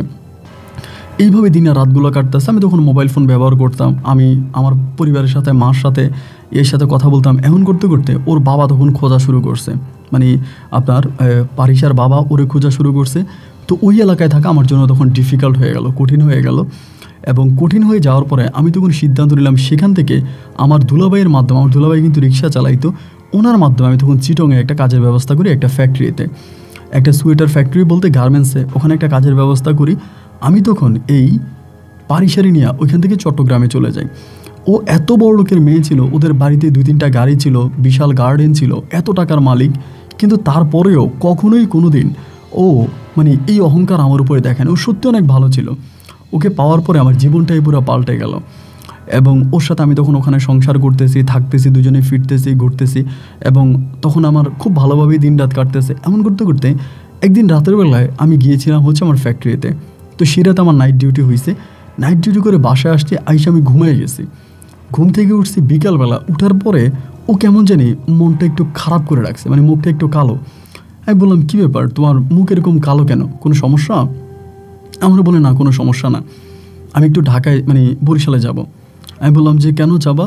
বলে আমার একটু ভালো লাগতেছে না, তোমার সহ নিয়ে যাবো আমার একটা বান্ধবীর বাসায়। তাই আমি বললাম যে তোমার একটা বান্ধবীর বাসায় কেন, কী কারণে? আমি যাব না, না যাওয়ার জন্য করলাম। আমার বলে যে না, যাওয়াই লাগবে, আমার মনে অনেক খারাপ লাগতেছে, একটু বান্ধবীর সাথে টাইম ওয়েস্ট করে আসলে ভালো লাগবে। তাই আমি বললাম যে ঠিক আছে, তাহলে একটু সময় দাও, আরও 2-3টা দিন যাক, এখনই যাব না, একটু আমাকে টাইম দাও, ওর কাছ থেকে একটু সময় নিয়ে নিই। তো এভাবেই 2-3 দিন কেটে গেল। 2-3 দিন কেটে যাওয়ার পরে আমাকে বারবার বলতেছে যে চলো না, আজকে চলো, আমাকে আজকে নিয়ে চলো, এখন যাব। খুবভাবে আমার উপরে ও টানাই বানাই করতেছে নিয়ে যাওয়ার জন্য। তাই বললাম ঠিক আছে, যেহেতু এরকমই করতেছো তাহলে চলো। এভাবে সপ্তাহখানি কেটে যাওয়ার পরে একদিন আমি ওকে নিয়ে ওখানে গেলাম, ওর বান্ধবীর বাসায় গেলাম। তো এই কয়েকটা দিন ধরে কিন্তু ও বিষ খেয়ে বিষ হজম করতেছে। কেন এরকম করতেছে, কী কারণে করতেছে, এইটা ভাই আমি আর জানি না। ও কেন এরকমটা করতেছে। ওই বাসায় গেছি, বাসায় যাওয়ার পরে খাওয়া দাওয়া করছি, খাওয়া দাওয়া করে আমি শুইছি, এরকম খাওয়া দাওয়া করে শুইছি। শোয়ার পরে সকালবেলা আমার যখন ঘুম ভাঙে প্রায় 10টা থেকে 10:30টার মাঝে, আমার পুরো শরীর একদম ফুলে গেছে, শরীরের বিভিন্ন জায়গাগুলো একদম ফুলে গেছে, ঘাটটার ফুলে গেছে, অবস্থা খুব খারাপ। ও বাসায় নেই, ওর বান্ধবী বাসায় আছে। ওর বান্ধবী বলতেছে আপনার তো অবস্থা ভালো না, আপনি একটু মেডিকেলে যান। আমি বললাম যে পারিসা কোথায়? বলে পারিসা তো এখানে নাই। ও কই গেছে আমি জানি না, আপনি একটু মেডিকেলে যান। পরে মেডিকেলে গেলাম। মেডিকেলে যাওয়ার পর ওখানে ওরা আমার কিছু চর্মের ওষুধ দিল, এগুলো খাইলাম। খাওয়ার পর আমার বোনের বাসায় গেছি। যাওয়ার পর ওর ফোনটা বন্ধ, মানে বারিশার ফোনটা বন্ধ, ওরা ফোনে পাই না। না পাওয়ার পরে আমি ওদের বাসায় গেলাম, যে ওদের বাসায় কে আছে। ওদের বাসায় যাওয়ার পরে জানতে পারি ওর বাবা কী করছে, ওর মারে নিয়ে বিদেশ চলে গেছে। ওর মারে কেমনি কেমনি সম্ভবত ভালো করে ফেলছে বা কী করছে আমি জানি না, হয়তো অন্য কবিরাজ দিয়ে ঠিক করছে। করার পর ওর মারে নিয়ে ওর বাবা বিদেশে চলে গেছে, ওর কোনো খবর নাই। তো ও কোথায় গেছে ওরে পাই না, ওদের মানে বাড়িতে তালা মারা। দারোয়ানের সাথে কথা বলি, দারোয়ান বলো ম্যাডাম আর স্যার তো বাইরে চলে গেছে। তো পারিসের কথা জিজ্ঞেস করলে দারোয়ান বলে ম্যাডাম কই আছে জানি না। তোর যত বান্ধবী আছে বিভিন্ন জায়গায় খুঁজতে সরে পায় না। এইভাবে সপ্তাহখানি কাটার পরে আমার শরীরের ভিতরে এত বড় বড় ফোড়া উঠতে শুরু হলো, মানে বিষ ফোড়া, যেগুলো মারাত্মক ব্যথা। এবং এই বিষ ফোড়াগুলো ওঠার পরে এক একটা ফোড়ার ভিতর যখন পুঁজ বের করা হতো ভাই, আমার কলিজাটা মনে হয় মানে বেরিয়ে যাইত। এমন করে আমার পুরো শরীরের মধ্যে এই ধরনের বিষ ফোড়াগুলো দেখা দেয়। এই ধরনের বিষ ফোড়াগুলো দেখা দেয়। আমি আর ফারিসার কোনো খবর পাইলাম না, ও কই গেছে, ওই রাতের পরে ও কোথায় গেছে আমি জানি না। এর কিছুদিন পরে হসপিটালে আমাকে দেখতে আসে আমার প্রথম বউ মরিয়ম আমারে দেখতে আসে, এবং মরিয়ম আমার সাথে থাকে, আমার শরীরে পানি দেয়, যত্ন করে। প্রায় 2.5 মাসের মতো আমি হসপিটালে থাকি। 2.5 মাস হসপিটালে থাকার পরে আমি আবার আমার বোনের বাসায় আসি, তখনও মরিয়ম আমার সাথে আছে। আমার এটা ভালো হয় না, মানে এটা ভালো হয় না, ডাক্তারের কাছে যায় ভালো হয় না, ডাক্তারের কাছে যায় ভালো হয় না। একটা সময় ডাক্তাররা বোর্ড মিটিং করে ঢাকাতে, একটা বোর্ড মিটিংয়ের মাধ্যমে তারা জানতে পারে আমার ভিতরে এক ধরনের ভাইরাস পোষ করে দেওয়া হয়েছে ইঞ্জেকশনের মাধ্যমে আমার ভিতরে একটা ভাইরাস পোষ করা হয়েছে, যেটার মাধ্যমে আজকে আমার শরীরের এই অবস্থা। এবং এই ভাইরাস কখনোই শরীর থেকে মানে ডিলিট করা যাবে না, মানে ওইটা বের করা যাবে না। আমি জীবনে যতকাল বেঁচে থাকি আমার শরীরের সমস্যাগুলো থেকেই যাবে। আমার শরীরের দিকে তাকালে আপনার ভয় পেয়ে যাবেন, মানে সিরিয়াসলি আমার একটা ছবি আপনাকে দিয়েছি, আপনি দেখলে হয়তো ভয় পাবেন। এমন এক অবস্থা, আমার পুরো মুখ ফুলে, আমি প্রতিটা সেকেন্ডে মনে হয় যেন মৃত্যুর স্বাদ ভোগ করতেছে। আমি আল্লাহকে বলি, আল্লাহ আমার তুমি এখনই মরণ দাও, আল্লাহ তুমি আমার এখনই মরণ দাও, আমি আর নিতে পারি না। পরিশেষে আমি জানতে পারি যে কেন ফারিসা আমার সাথে এরকমটা করলো। ফারিসা মূলত ওই যেদিন আমি নাইট ডিউটি করে এসে ঘুমাইছি, ওই দিন দুপুরবেলা আমার বউ মরিয়ম কেমনি জানি আমার নাম্বারটা ম্যানেজ করছে করে আমারে কল দিছে। কল দেওয়ার পর ওই কলটা আমার বউ ফারিসা রিসিভ করছে। তখন মরিয়ম সব কিছু ফারিসাকে বলে দিছে। শুধু যে বিয়ে হয়েছে তাই বলে নাই, ওই ওদের ফ্যামিলির উপরে, মানে ফারিসাদের ফ্যামিলির উপরে, ওর মায়ের উপরে আমার যে একটা রাগ, ক্ষোভ, অভিমান সব কিছু বলে দিছে। এবং ও কিভাবে জানি সব জেনে গেছে যে আমি বিয়ে করছি ফারিসাকে, মানে আমার বাবাকে যারা মানে অপদস্থ করছে ওদের ফ্যামিলির ওই মেয়েটার আমি বিয়ে করছি, ও কেমনে জানছে আল্লাহ ভালো জানে। ও সব কিছু বলে দিছে। বা ওর সাথে আমার বউয়ের কথা হইতো, আমার আগের বউয়ের, এবং কথা হইতে হইতে ফারিসা তখন মানে ওই প্ল্যানিং করে ওর কিছু ফ্রেন্ড আছে ওদের সাথে কথা বলে, সেখানে ওই বাসায় আমাকে নিয়ে যায়, নিয়ে গিয়ে রাতে আমাকে কী জানি খাওয়ায়, আমি ঘুমিয়ে থাকি, এবং সেখানে ডাক্তার এনে রাতেবেলা ওই কাজটা করে, যেটা আমার ধারণা আর কি। এবং আজ পর্যন্ত আমি ভালো হই নাই। এবং আমার এত টাকা না, অনেকেই বলে যে বিদেশ নিলে হয়তো ভালো হতে পারে, বিভিন্ন উন্নত দেশে যেমন সিঙ্গাপুর, ইন্ডিয়াতে বা বড় বড় দেশে নিলে হয়তো এটার কোনো অ্যান্টিভাইরাস থাকতেও পারে, মানে আমি হয়তো মুক্তি পেতেও পারি, কোনো আপনার ভ্যাকসিন হয়তো থাকতে পারে। তো আমি খুবই খারাপ অবস্থার মধ্যে আছি ভাই। এখন যেটা করি সেটা আসলে লজ্জার বিষয়টাকে বলতে খারাপও লাগে, তাও বলি। মাঝে মাঝে আমি ভিক্ষাটাই করি, বরিশালে মাঝে মাঝে ভিক্ষা করি। এবং মরিয়ম এখনও আমার সাথে আছে। তো মরিয়মের ঘরে লাস্টে আমার একটা কন্যা সন্তান হয়। এবং কি বলবো, যে মেয়েটা হয় আমার, ওই মেয়েটা মানে এমন এক চেহারা হয়, একেবারে প্রায় ব্যাঙের মতো চেহারা হয় আমার মেয়েটার। মানে পরে জানতে পারি আমার কারণেই হচ্ছে আমার মেয়েটা এরকম হয়েছে। এরপরে আমি আর সন্তানাদি নেই। আমার ছোটো মেয়ে আর আমি এখন মাঝে মাঝে ভিক্ষাই করি। কিন্তু আমার জীবনে যে অপরাধ আমি করেছি তা হয়তো আমি ঠিক করে নেই, যার জন্য আমি আপনার গল্প মাঝে মাঝে শুনি। আমি আপনার অনেক বড় ভক্ত, এবং প্রতি রাতে আপনার গল্প শুনে তাই আমার করুণ কাহিনীগুলো আপনাকে জানালাম ভাই। আমার মাধ্যমে যারা ব্ল্যাক ম্যাজিক, কালো জাদু করে তাদেরকে আমি সতর্ক করতে চাই। আমার জীবনের গল্প বলে তাদেরকে আপনি একটু সতর্ক করবেন। আর আমার ঠিকানা আপনাকে দিলাম, আমার মেয়ের ছবি, আমার ছবি, আমার ওয়াইফের ছবি, সব ছবি পাঠাইলাম। যদি পারেন আমার সাথে একটু যোগাযোগ করবেন। ভালো থাকবেন। আসসালামু আলাইকুম।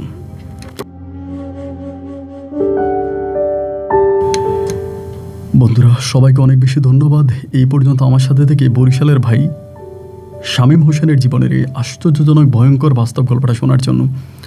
বিশ্বাস করবেন, উনি একটা ছবি আমাকে মানে পাঠাইছে, যেটা দেখার পরে ওনার ছবিটা এক নজর দেখার পরে আমার মানে কী বলবো, ওনার শরীর থেকে পোচগুলো বের হচ্ছে, এগুলো দেখা যাচ্ছে এমন একটা অবস্থা।